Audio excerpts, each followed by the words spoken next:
Bienvenidos nuevamente a una sesión enmarcada en el programa Transferencia de Conocimiento que está creado por la Red Global MX Capítulo España en colaboración con la Universidad de Colima. Quisiera, antes de comenzar, dar las gracias y la bienvenida a nuestros invitados.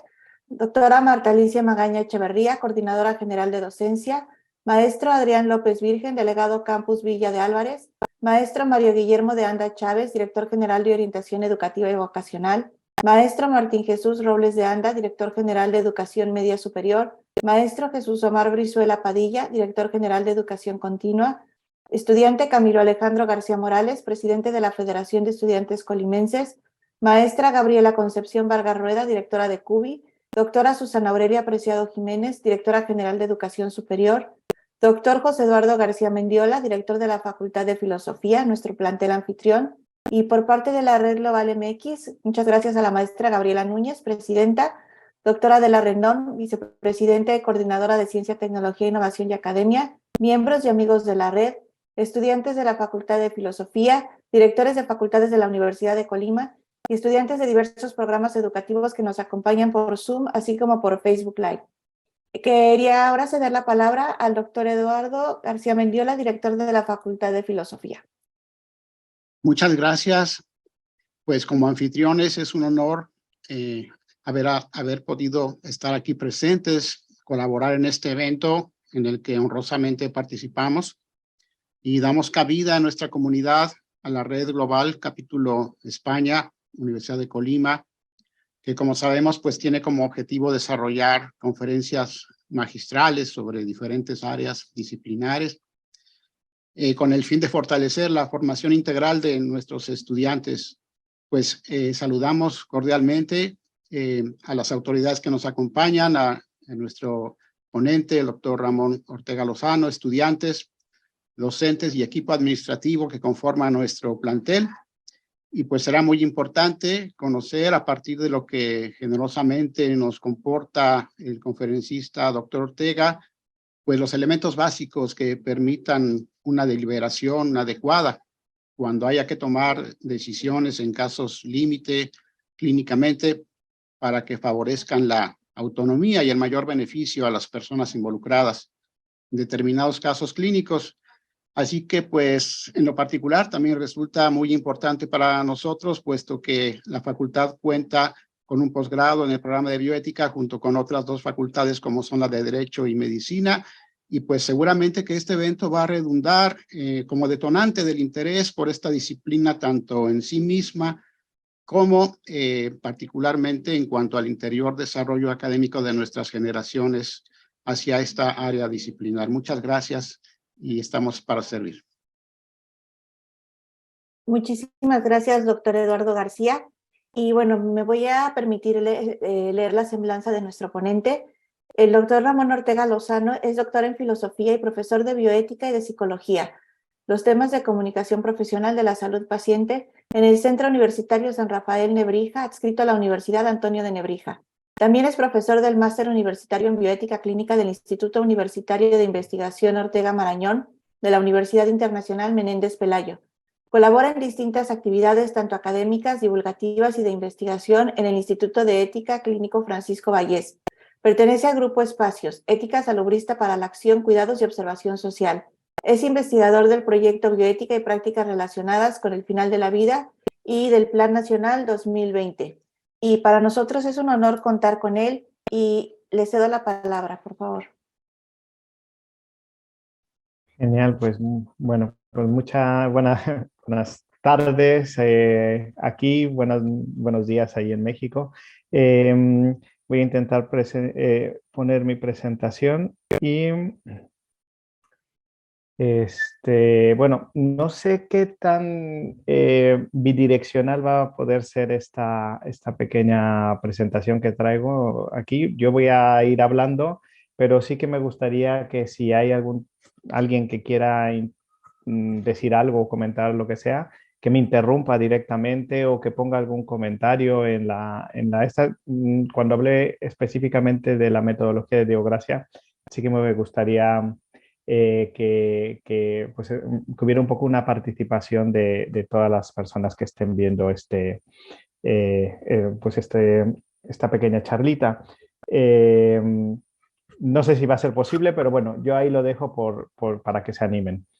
Lo que vamos a hablar ahora pues es una propuesta que ha hecho un bioeticista muy importante aquí en España, que es el doctor Diego Gracia, y que digamos que lleva ya mucho tiempo aplicándose en lo que son los comités de ética asistencial, que ahora contaré en qué consiste esto.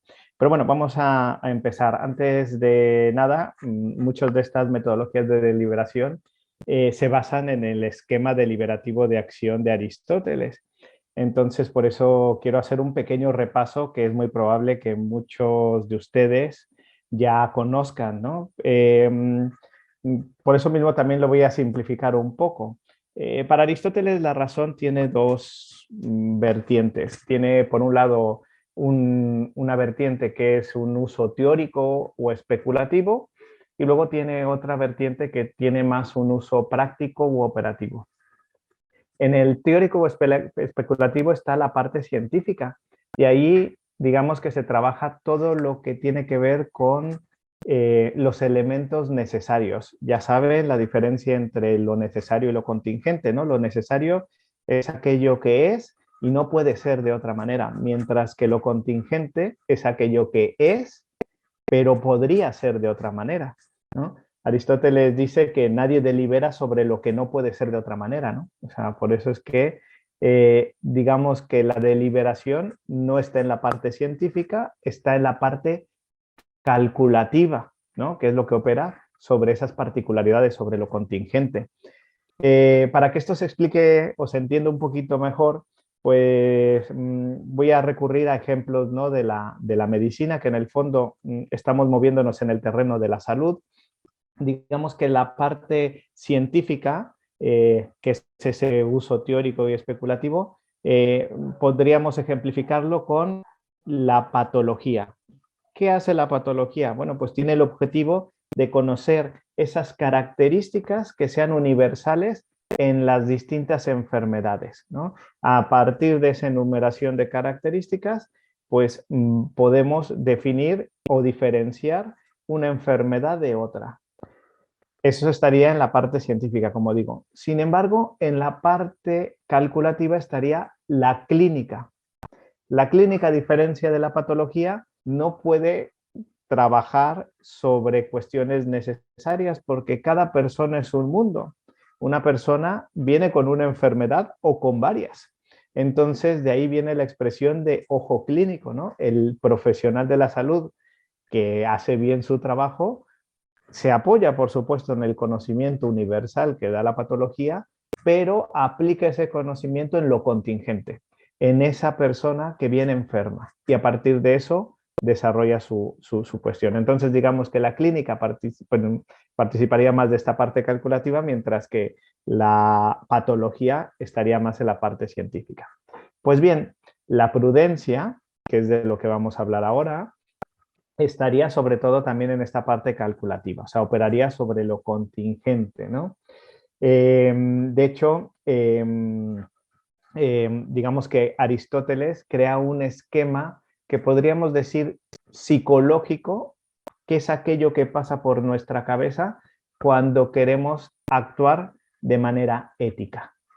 Bueno, pues digamos que lo primero que nos habla Aristóteles es que debe de existir ese deseo recto, ¿no? O sea, si no quiero hacer las cosas bien, pues apaga y vámonos, ¿no? El esquema prudencial no tiene nada de sentido, ¿no? O sea, tenemos que partir de la idea de que, oye, mi deseo es hacer las cosas bien. Si está el deseo recto, bueno, pues lo que vamos a intentar hacer es elegir la mejor manera para poder actuar en una situación particular, porque como he dicho, lo que hace muy interesante Aristóteles y que por eso es que ha resucitado, digamos, su filosofía, es que nos enfocamos a casos prácticos, siempre a casos específicos. Entonces, él dice que necesitamos dos operadores. Por un lado, la deliberación y por otro lado, el juicio, ¿no?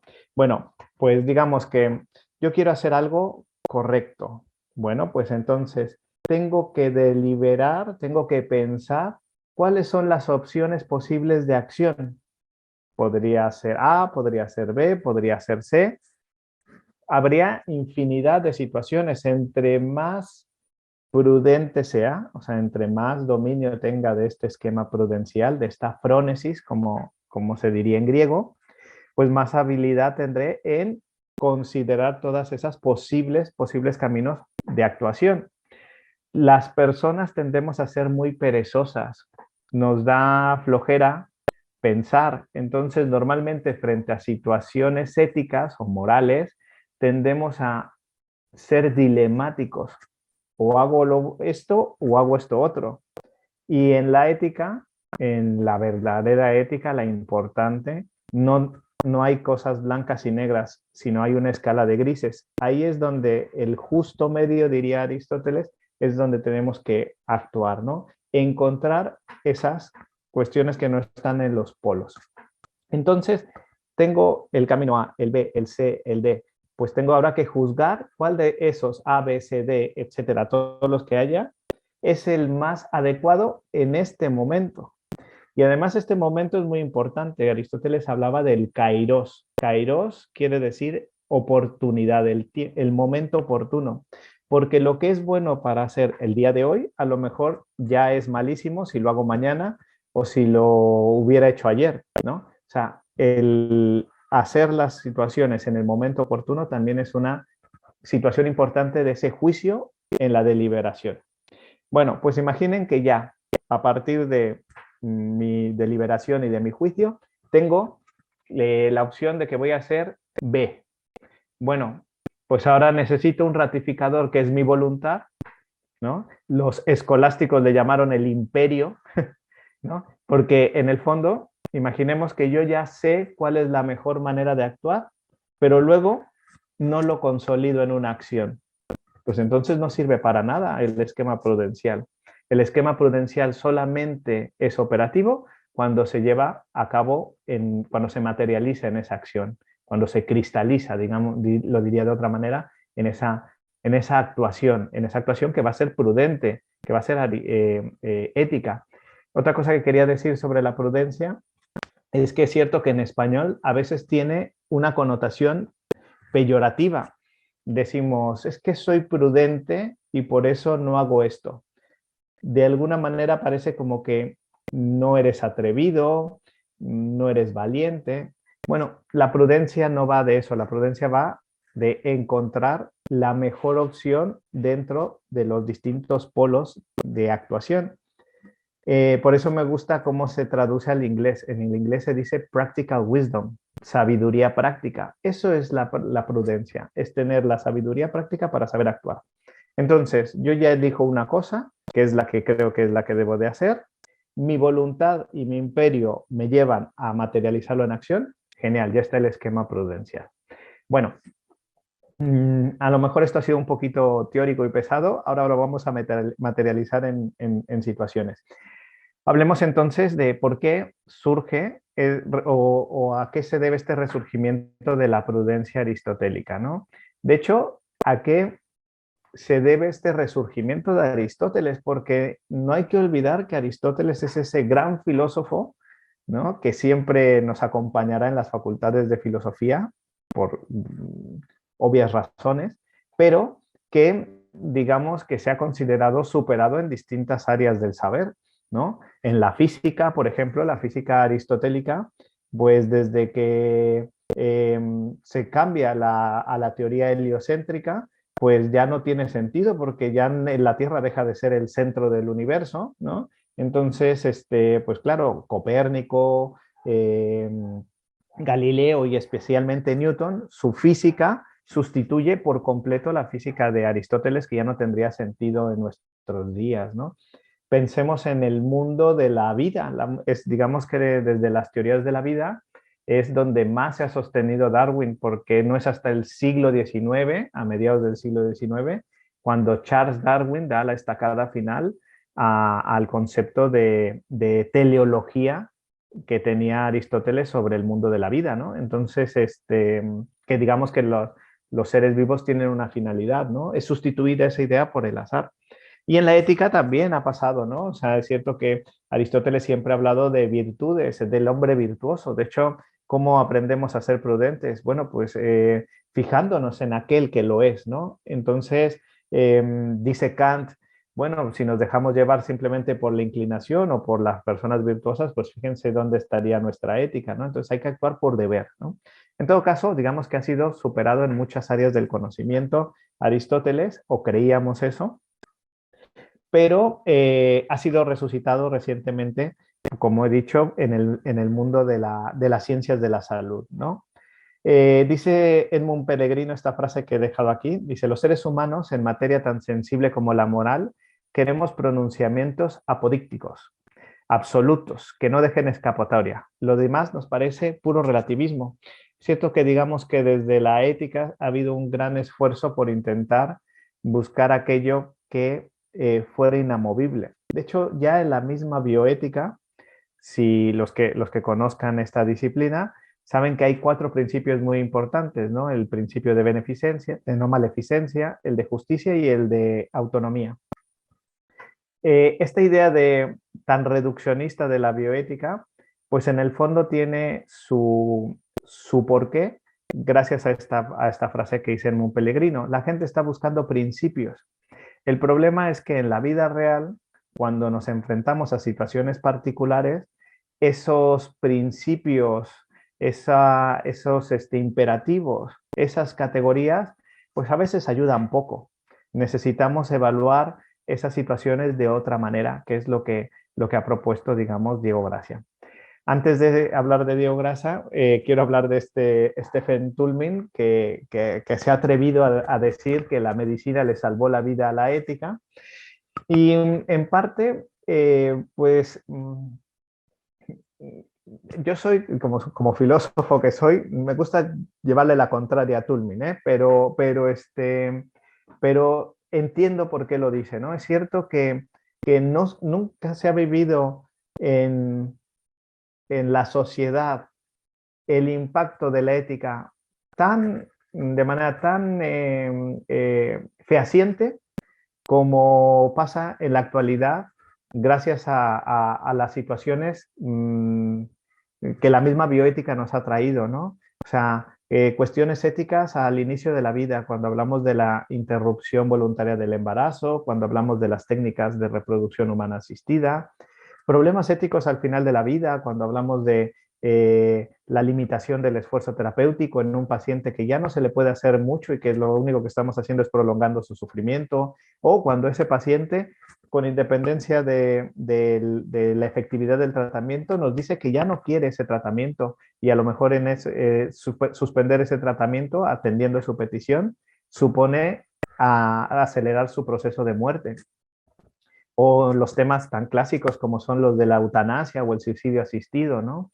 En la relación clínica, ¿no? Que las decisiones de los profesionales de la salud, que son los que se forman para ayudarnos cuando sobreviene la enfermedad, ¿no? Cuando viene ese estado de vulnerabilidad de las personas debido a esa pérdida de salud, tiene también ciertas implicaciones éticas, ¿no? ¿Cuál es nuestra toma de decisiones sobre esos tratamientos? Ellos son los expertos, pero es nuestro cuerpo, ¿no? Tenemos derecho a esa autonomía. Si hablamos también de genética, o sea, hay un montón de temas, no me quiero enrollar mucho en esto, que en el fondo han traído a la sociedad a que las personas pensemos desde perspectivas éticas. ¿Esto de la gestación subrogada es correcto? ¿Es bueno? Bueno, pues todo eso son preguntas que surgen, primero porque la tecnología médica nos permite llevar a cabo algo que antes no era posible.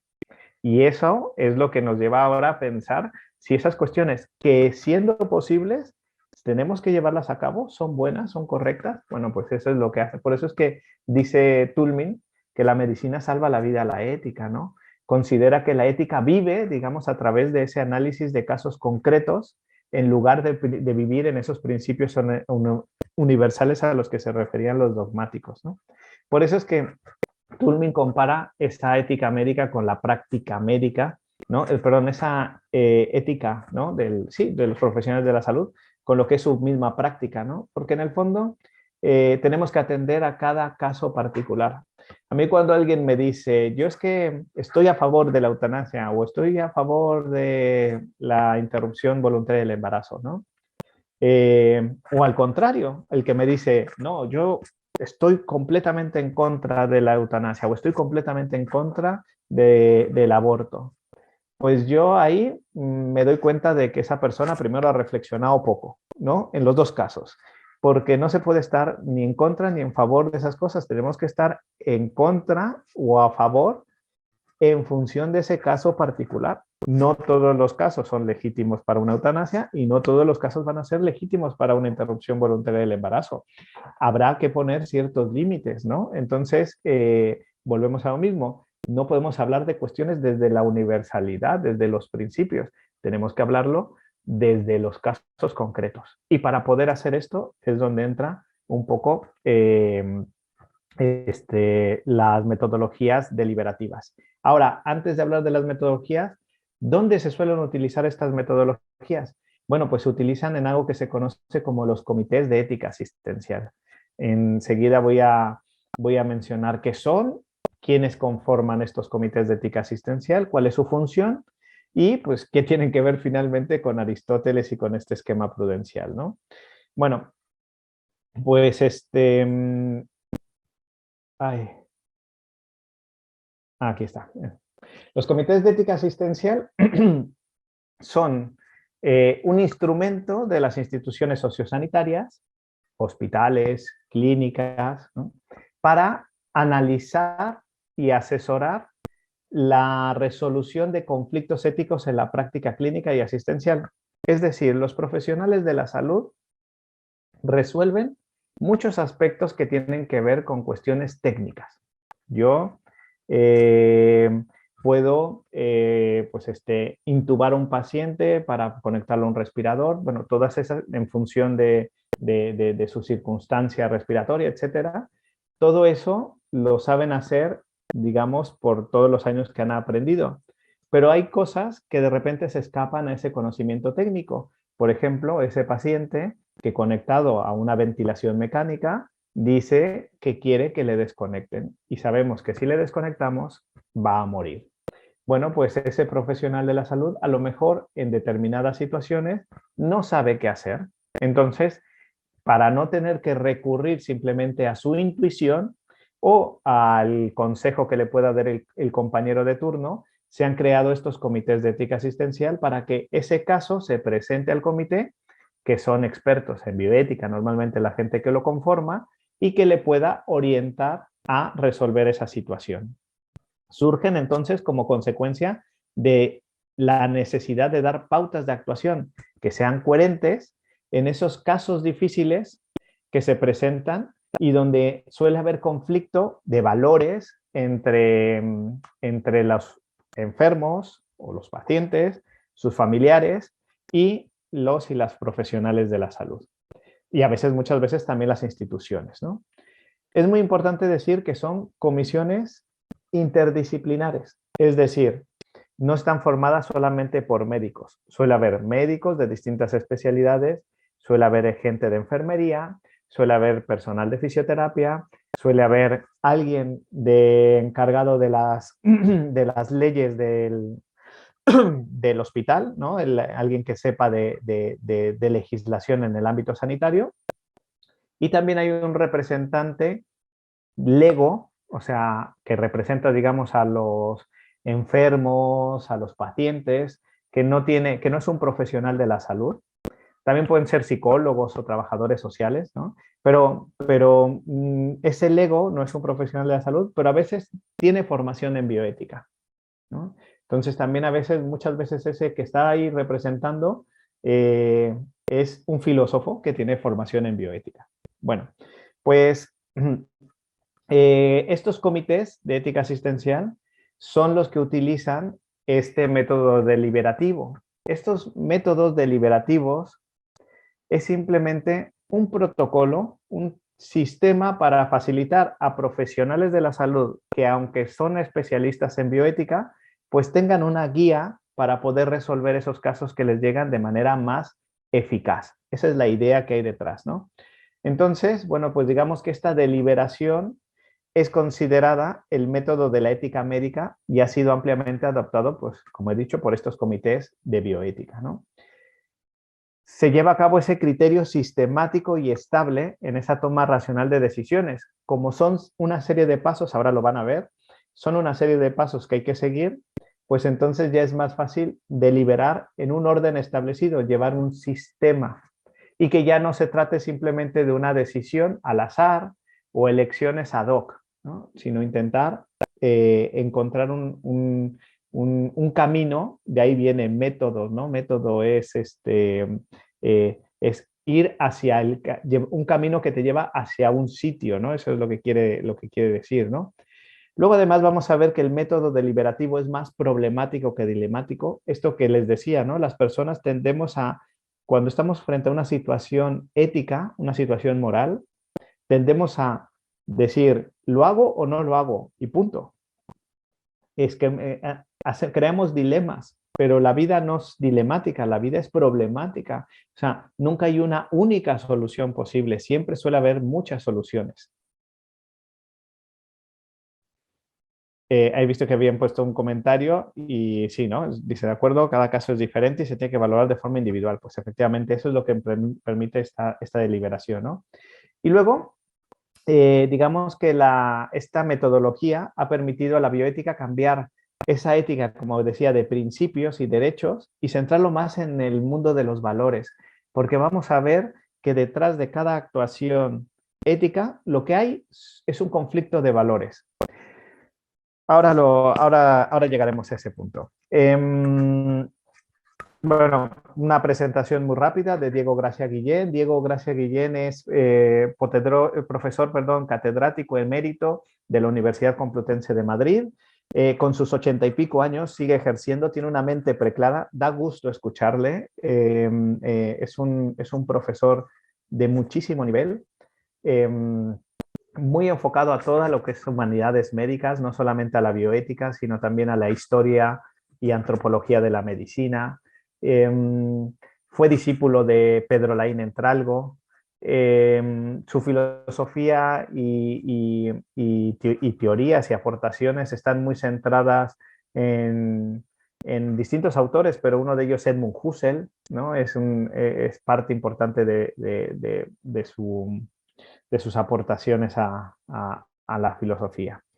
Bueno, pues vamos a hablar ahora ya directamente de lo que es la propuesta de Diego Gracia.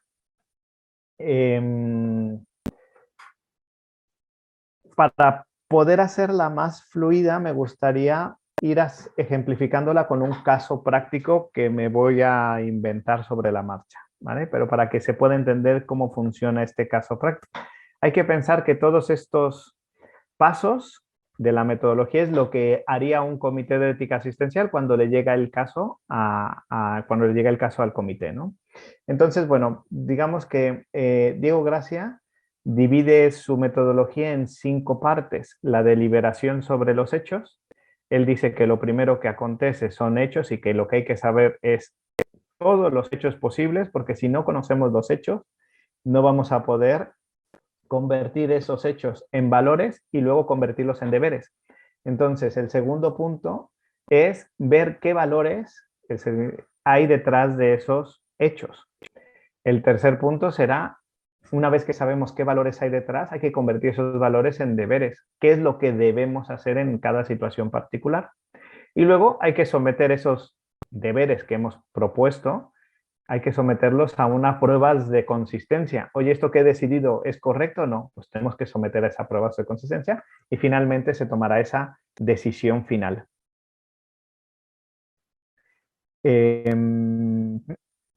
Vale, pues, perdón, se me ha ido aquí. Entonces, ahora empiezo, ¿no? Esas son las 5 partes. Ahora vamos con los pasos.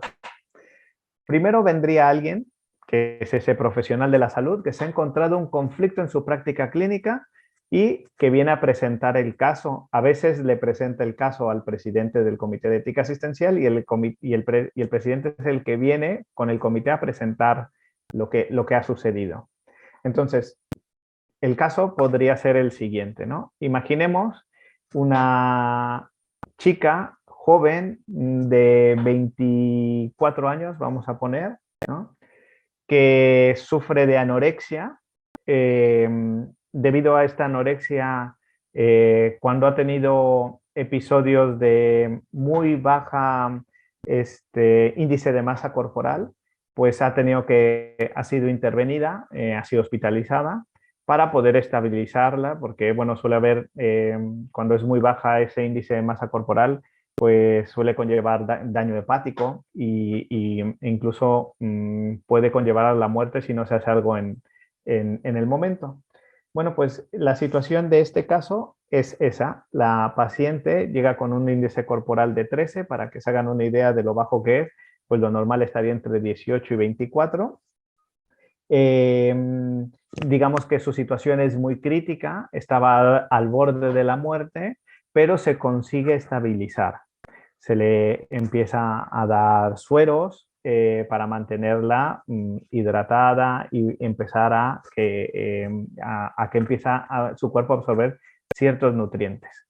Pero en cuanto se despierta ella, pues lo primero que hace es arrancarse la vía y pedir el alta voluntaria.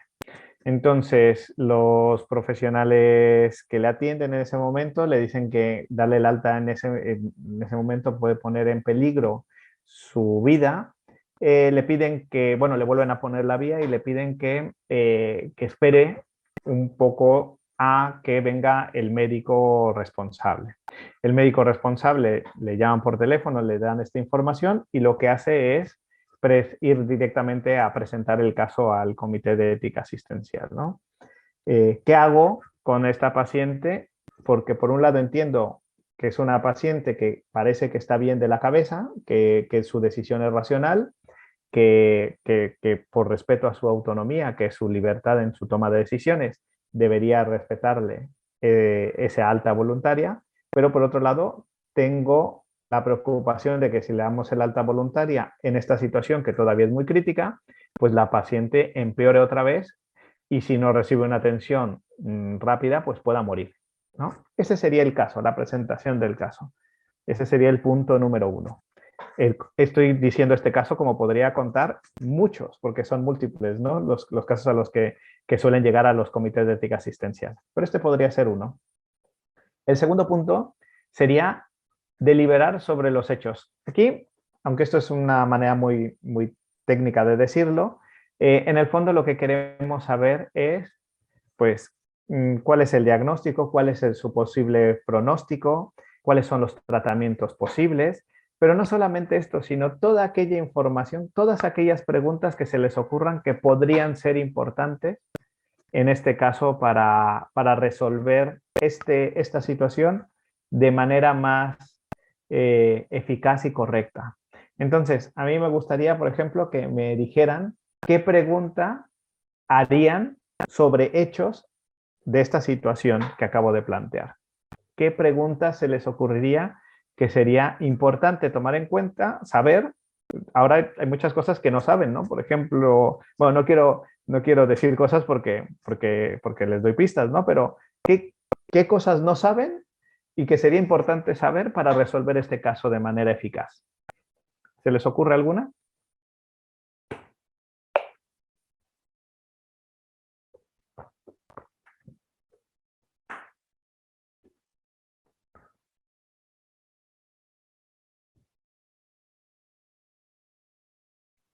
Pues no sé, Ramón, a lo mejor podría ser el origen de la anorexia, ¿no?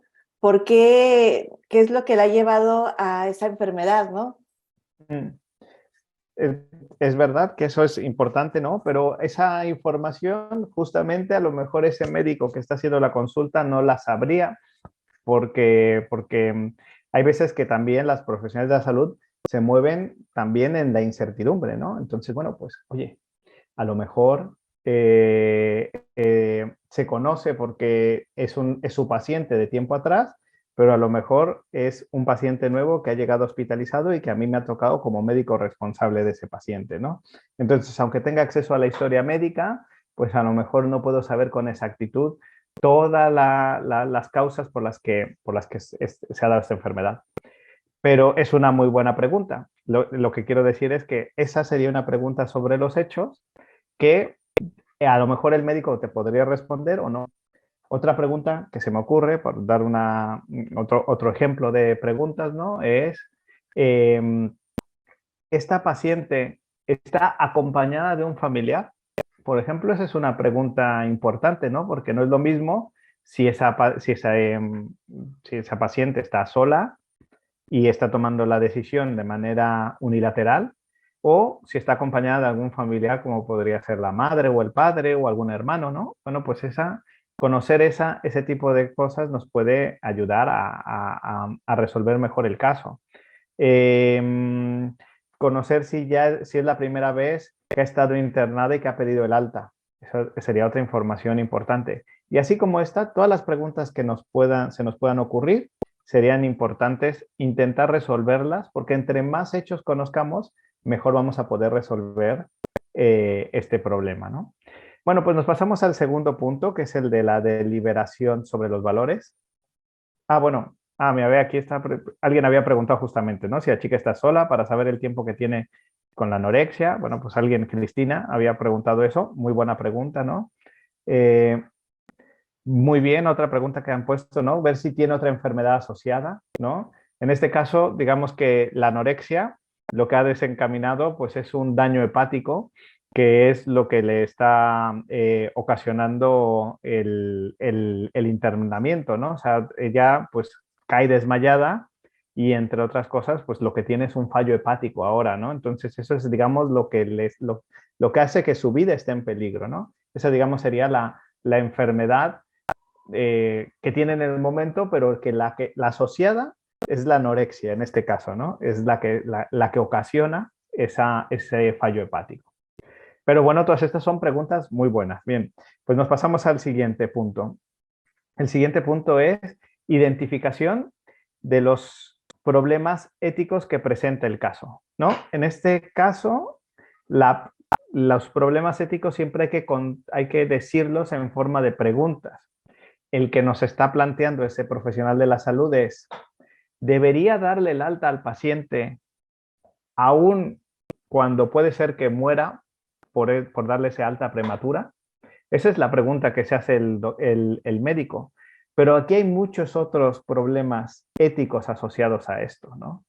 Se nos pueden ocurrir muchas ideas, ¿no? ¿Debe una persona tomar una decisión cuando lo que hay detrás es una enfermedad mental? Cuando lo que hay de fondo es una enfermedad mental. Esa podría ser una pregunta ética.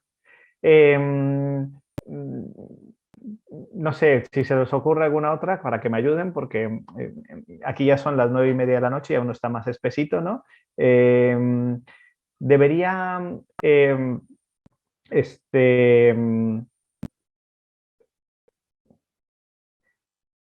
por ejemplo, sobre la anorexia, ¿no? Debe de darse una atención específica a pacientes con anorexia o con enfermedades asociadas a trastornos de la alimentación. Bueno, podríamos pensar en más problemas éticos. Esto, aunque parece muchas veces cuando estoy en cursos de formación específica de estos temas, dicen, pero si al final vamos a trabajar la pregunta que nos hace el profesional de la salud, ¿para qué nos sirve estar buscar otros problemas éticos que no vamos a resolver, ¿no? Pero es que cuando encontramos esos otros problemas éticos, también nos va a dar pista para resolver mejor en la metodología. Aquí han preguntado, ¿la chica es consciente de su condición? Esa es otra pregunta sobre los hechos, entiendo yo. Y la pregunta sería, y la respuesta a esto, sí, es consciente. Es consciente, ha entendido bien que si se va en ese momento se puede morir. ¿La joven sabe lo que conlleva su situación actual de salud? Es la misma pregunta también. ¿La familia lo sabe? Pues esta pregunta es muy importante saberla, ¿no? Esa sería importante. Y aquí podríamos decir que a lo mejor la familia no lo sabe porque no se ha podido localizar a la familia, ¿no? Esa pregunta es importante saberla, ¿no? Para tener un margen de acción. Bueno, Punto 4. Hay que elegir el problema moral a discutir. Como digo, el problema moral que vamos a discutir es siempre el que nos presentan en el caso. Entonces ¿debemos darle el alta a esta paciente aún cuando puede ser que muera por su situación clínica? Ese es el que vamos a resolver. Ahora hay que determinar cuáles son los valores en conflicto. Todos los hechos que pasan en nuestra vida, en el fondo, tienen valores detrás. Todas las cosas que hacemos, todos los hechos, siempre hay valores detrás de las cosas que vemos. Y claro, en la ética, en la ética lo importante es que esos valores entran en conflicto. O sea, en la ética nunca va de hacer lo bueno frente a lo malo, porque si no, imagínense qué tontería. O seríamos estúpidos por estar haciendo lo malo frente a lo bueno, o seríamos malignos, ¿no? Porque estaríamos prefiriendo lo malo frente a lo bueno. No, la cosa no es tan fácil. La cosa es que hay algo bueno de un lado que se enfrenta a otra cosa buena del otro.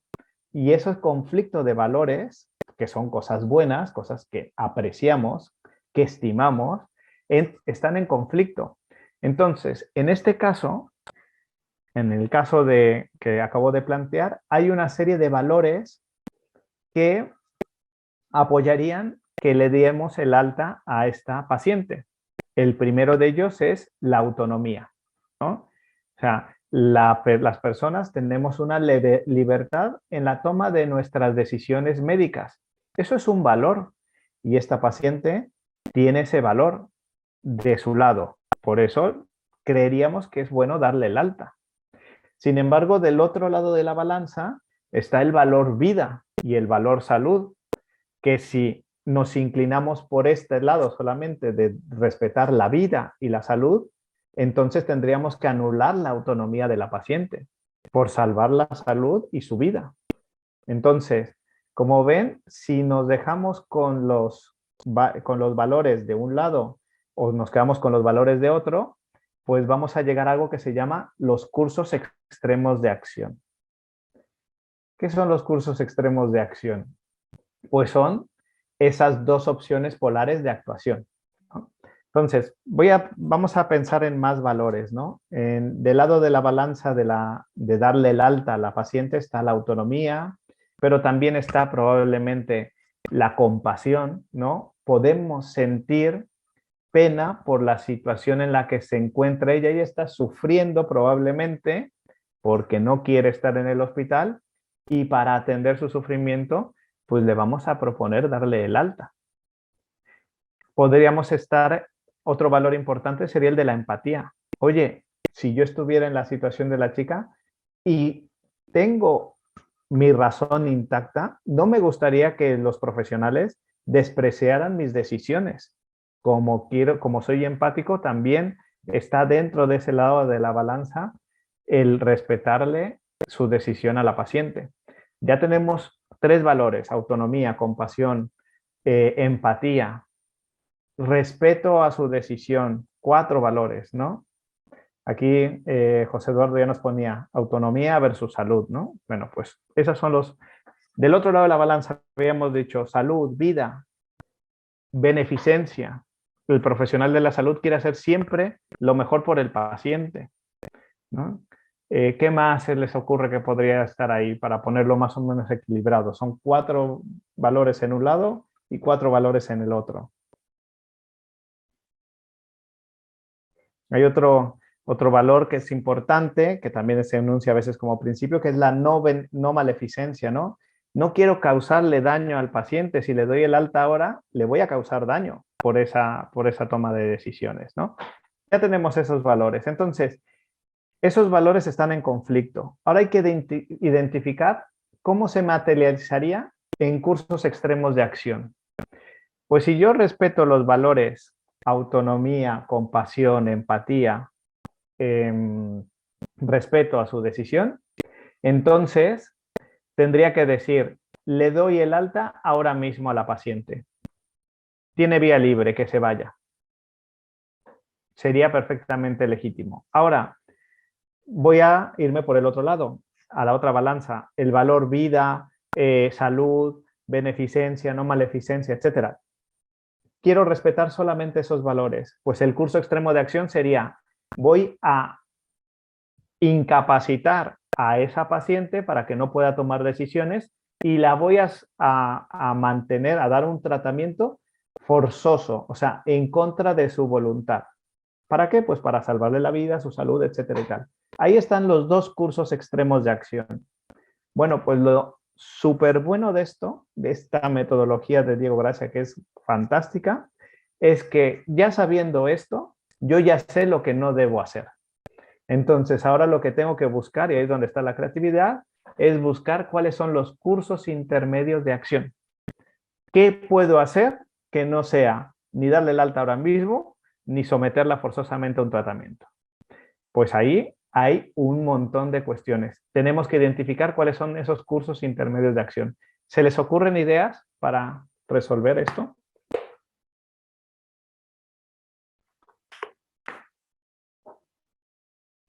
Aquí es donde entra, como digo, la creatividad, el tener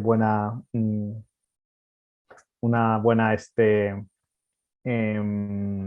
capacidad, ¿no? de pensamiento, ¿no? Aquí veo en el chat que ya empiezan a poner cosas.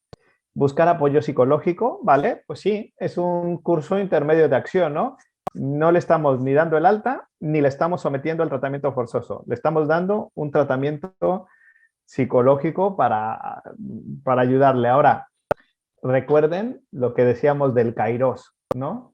Oye, la decisión la tenemos que tomar ya en esta hora o dentro de estas próximas horas porque la paciente se quiere ir y como se vaya ya, pues se muere. Y por otro lado, si no le doy, sigo dando tratamiento ya, pues también puede que se muera. No sé si puedo esperar a un tratamiento psicológico, ¿no? Entonces, es un curso intermedio, pero quizá no es el curso óptimo de acción, ¿no? ¿Qué otro curso intermedio se les ocurra? Bueno, que acuda a revisiones de controles semanales también es un curso intermedio de acción, pero no sé si nos resuelve esta situación, ¿no? Hay que pensar en cosas que respeten ese kairos, esa oportunidad, ese momento indicado ahora que podemos hacer. Ya había cuando se preguntó sobre si estaba sola la paciente, a lo mejor eso nos puede dar ciertos cursos intermedios de acción que puedan ser eficaces en esta situación, ¿no? ¿Qué se les ocurre?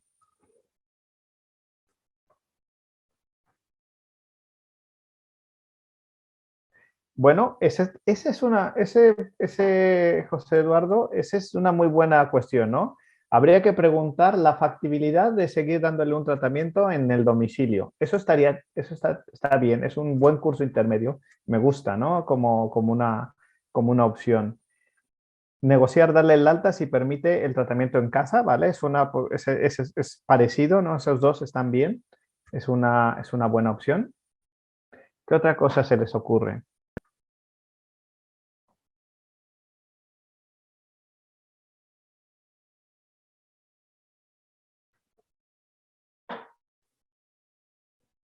Bueno, les doy pistas, ¿no? Porque muchas veces estos problemas se resuelven a través de procesos de comunicación, ¿no?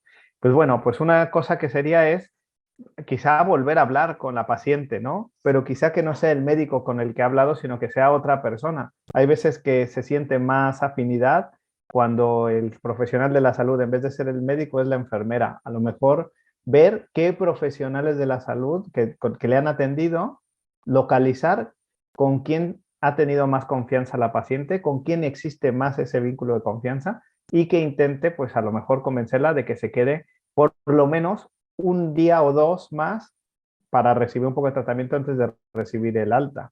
Otra opción sería llamar a algún familiar, ¿no? Pues por ejemplo, intentar localizar a la madre o a la hermana o a quien sea que pueda ayudarnos para intentar negociar con ella y persuadirla para que se quede a recibir esto, ¿no?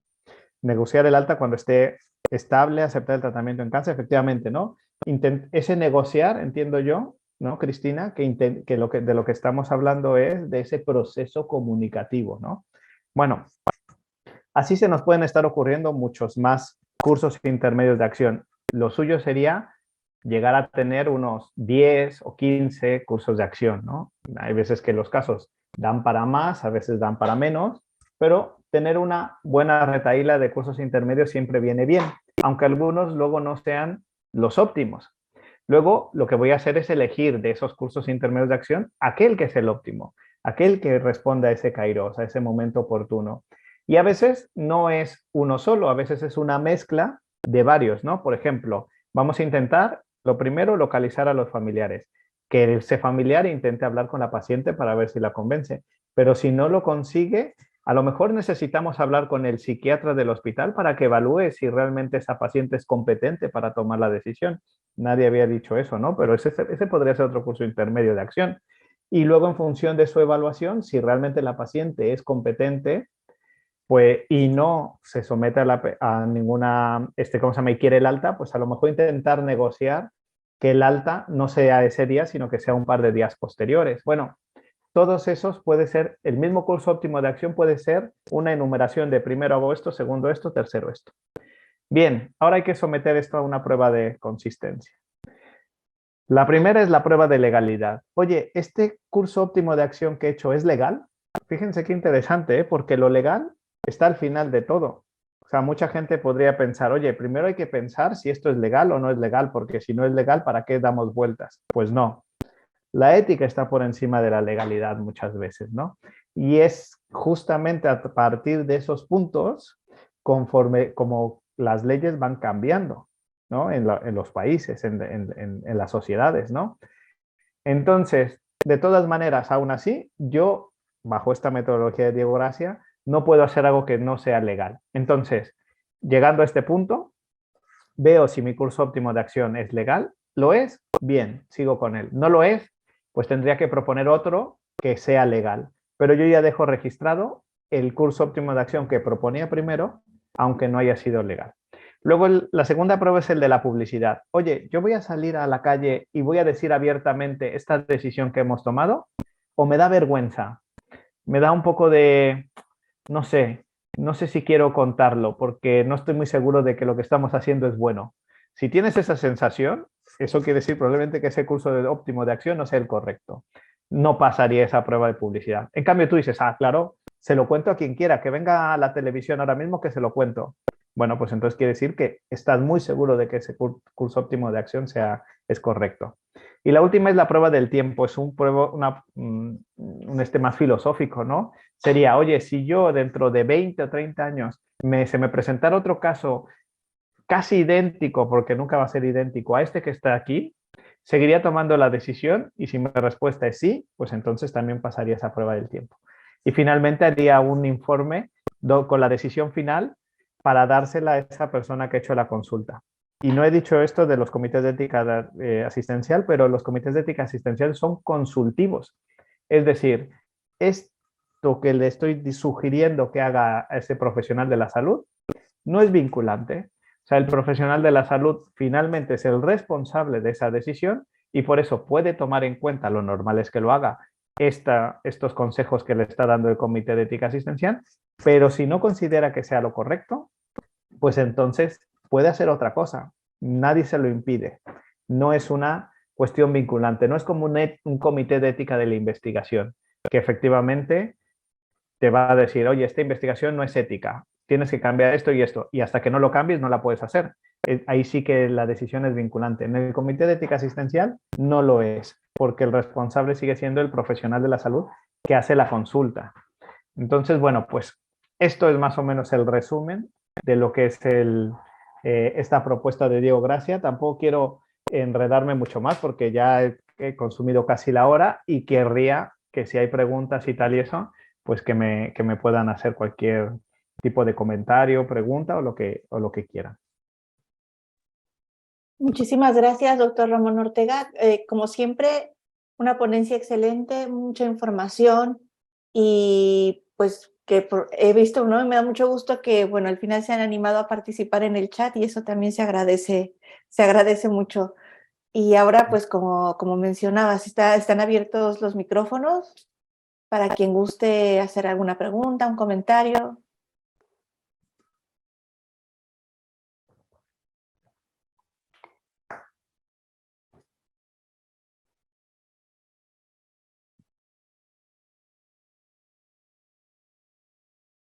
Coincide todo el mundo que es muy interesante. Muchas gracias.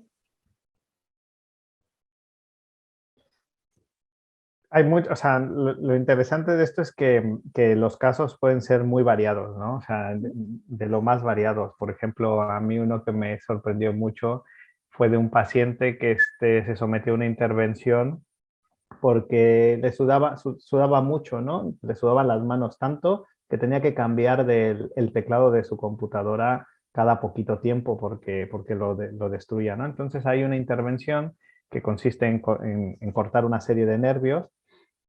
Y entonces el problema, los efectos secundarios que tiene eso es que, o sea, sí dejas de sudar, pero de tronco para arriba. Entonces ya no le sudaban las manos, ya no le sudaba la cara, el pecho y todo eso, eso muy bien. Pero el tronco para abajo sudas todavía más. Es uno de los efectos, ¿no? Entonces al principio él dijo, eso no me va a causar ningún problema, no tal, dijo, pero luego se arrepintió. Y entonces quería someterse a una intervención que era súper arriesgada y tal y eso, para intentar poner remedio a esto. Entonces nos vino a preguntar el cirujano qué hacía, porque decía que él podía hacer la intervención, pero que solamente había habido 2 casos en el que no había muchísima evidencia y que no estaba muy seguro de que también había contraindicaciones y efectos secundarios y que luego a lo mejor el paciente se echaba para atrás también, ¿no? Entonces, o sea, los casos son de lo más variado, es lo que quiero decir, ¿no? Lo que llega, son muy particulares, ¿no? También nos preguntan, ¿puede compartir experiencias que requirieron la actuación de los comités en torno a casos de eutanasia o aborto? Mm. Y otra pregunta, ¿considera que esta propuesta podría considerarse para migrar a otras áreas del conocimiento? Sí, las 2 preguntas son muy buenas. Voy a empezar con la segunda. Sí, desde luego que sí. O sea, yo en cuanto conocí la metodología de Diego Gracia, empecé a actuar en todos los problemas éticos que me pasaban por la vida, más o menos pensando en el esquema, en la metodología, en los pasos a seguir. Y cuando transformas los hechos en valores, y encuentras esos valores en conflicto y por tanto esos cursos extremos, dices, bueno, pues ahora me voy a esforzar en encontrar los intermedios. Y normalmente la decisión que tomas es una decisión de más calidad. Así que desde luego creo que se puede exteriorizar a otro tipo de escenarios. En cuanto a más experiencias, bueno, que tengan que ver en este caso con eutanasia, pues bueno, sí, por ejemplo, recuerdo, bueno, hay un caso que de hecho que viene en uno de las guías prácticas de objeción de conciencia de la Fundación Ciencias de la Salud, que es la Fundación de Diego Gracia, bueno, consistía una complicación de una mujer que había tenido una interrupción voluntaria del embarazo. Eh, la paciente había tenido el embarazo por la mañana, digamos, ¿no? Y por la noche, con otro médico de guardia, otro obstetra de guardia, pues empieza a sangrar mucho porque había quedado material intrauterino había quedado restos, perdón, intrauterinos, ¿no? Eh, pues se creó una infección, una sepsis, y entonces la persona dijo que él no atendía a esa paciente porque él era objetor de conciencia y que como la situación había venido por ser un aborto, por haber sido una interrupción voluntaria del embarazo, y como él era objetor de conciencia a practicar abortos, pues que no iba a atender a la paciente. Entonces, bueno, pues eso pasó por explicarle al profesional de la salud, lo primero, que él no puede objetar por eso. O sea, puede objetar a no llevar a cabo interrupciones voluntarias del embarazo, pero no a una complicación derivada de esto, ¿no? O sea, que la objeción siempre tiene que ser sobre algo, sobre la práctica directamente, ¿no? O sea, yo, por ejemplo, no puedo ser objetor de conciencia siendo el celador, el que lleva en la camilla a la paciente al quirófano. No puede ser, no, yo no estoy practicando yo estoy llevando la camilla, ¿no? Porque si a esas vamos, también podría objetar la que registra los datos de la que viene a interrumpirle su embarazo, o el taxista que le va a recoger, ¿no? O sea, la cadena se tiene que detener justamente solamente con los profesionales implicados en la actuación sanitaria. En este caso, pues sería la obstetra o el obstetra, la matrona, el personal de enfermería que esté en la intervención. Esos sí podrían ser objetores de conciencia, pero los demás no. Y cuando ya es una complicación, pues no, porque lo que la paciente lo que necesita es la atención sobre esa complicación, ya no sobre la interrupción voluntaria del embarazo. Entonces, bueno, ese caso pasó primero por explicarle cuándo sí aplica la objeción y cuándo no, y bueno, también hubo otros escenarios, pero ese sería un ejemplo, ¿no? De esto. Y sobre final de la vida, pues muchas veces cuando un paciente, pues a veces sucede, ¿no? Que piden un rechazo a un tratamiento de soporte vital. Y bueno, pues el profesional de la salud considera que eso es una eutanasia, lo cual también es una equivocación, porque no es una eutanasia, ¿no? Una eutanasia es aplicar un fármaco en dosis letales cuando el paciente lo pide con la intención de quitarle la vida en el momento, ¿no? Aquí lo único que está haciendo es pedir que le retiren una intervención en ese momento, como podemos hacer en cualquier momento con cualquier tipo de intervención. La diferencia es que es vital, entonces eso sorprende un poco más. Pero oye, tú quitas la ventilación mecánica y eso no quiere decir que el paciente no pueda respirar de manera espontánea, aunque haya pocas probabilidades y aunque eso probablemente suponga que vaya a fallecer. Pero ese tipo o sea, no estás haciendo una eutanasia, estás cumpliendo el deseo de ese paciente. Ahora, otra cosa es que tengas que saber si ese paciente está siendo competente, que tiene capacidad de tomar la decisión, etcétera. O sea, hay muchas cosas que se tienen que analizar, ¿no? Sobre eso. Pero bueno, por contar dos casitos así rápidos de esto, ¿no? Y a ver, aquí hay más preguntas. Dice, considera que esta propuesta, así, la jerarquía de los principios de bioética según Diorata, justicia y no maleficencia primero, autonomía y beneficencia después, tiene un impacto en esta metodología de la legislación clínica. Bueno, Diego Gracia ha cambiado un poco su pensamiento en esto, ¿no? O sea, él al principio estaba mucho más enfocado en esto de los principios, como bien pone Adriana, pero conforme ha ido avanzando, conforme fue avanzando en su pensamiento, lo fue transformando todo más al mundo de los valores. Empezó a dejar detrás la idea de los principios y enfocándose más en los valores. Pero es verdad que para él el principio prima facie es el de la no maleficencia, ¿no? Es ese que se tiene que respetar siempre en la medida de lo posible, ¿no? Ante todo, no hacer el daño al paciente, no hacerlo, por supuesto, de una manera intencional y tal. Es el único, digamos, que es exigible siempre y en todo momento, ¿no? Y aún así hay salvedades, ¿no? Hay una salvedad muy obvia que es la de la donación de órganos en vida, ¿no? O sea, siempre hay una maleficencia en la persona que dona, ¿no? No es lo mismo ya vivir con un riñón que con dos, ¿no? Entonces ahí siempre hay un poco de daño, pero de todas maneras sería uno de esos principios más tal. El de justicia, bueno, en la justicia en este caso son distribución de recursos. Así es como debemos entender en bioética la justicia, ¿no? Que esos recursos sean distribuidos con equidad, lo cual pues es una cosa casi de los derechos humanos, ¿no?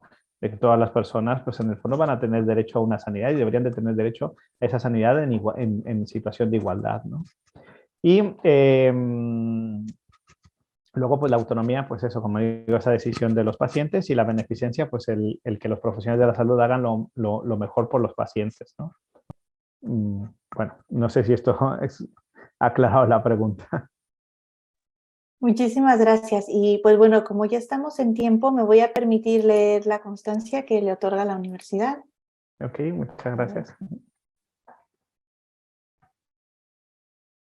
Dice, la Universidad de Colima otorga la presente constancia al doctor Ramón Ortega Lozano por impartir la conferencia magistral Deliberación en bioética clínica, metodología de Diego Gracia, realizada el 27 de abril de 2023 con duración de 1 hora y valor curricular en el marco del Programa Institucional de Charlas Divulgativas, Red Global MX Capítulo España, Universidad de Colima. Y firman al alcalde el maestro Jesús Omar Brizuela Padilla, director general de Educación Continua de la Universidad de Colima, y la doctora Adela Rendón Ramírez, coordinadora del Programa de Transferencia de Conocimientos. Y pues muchísimas gracias, enhorabuena, porque ha sido una ponencia excelente y yo creo que ha sido muy bien aprovechada tanto por alumnos y docentes de la facultad que nos han hecho que nos han acogido el día de hoy. Muchísimas gracias por todo. Al contrario, muchas gracias a todos y a todas. Bueno, hasta luego. Buenas noches. Gracias, Ramón. Hasta luego. Hasta luego.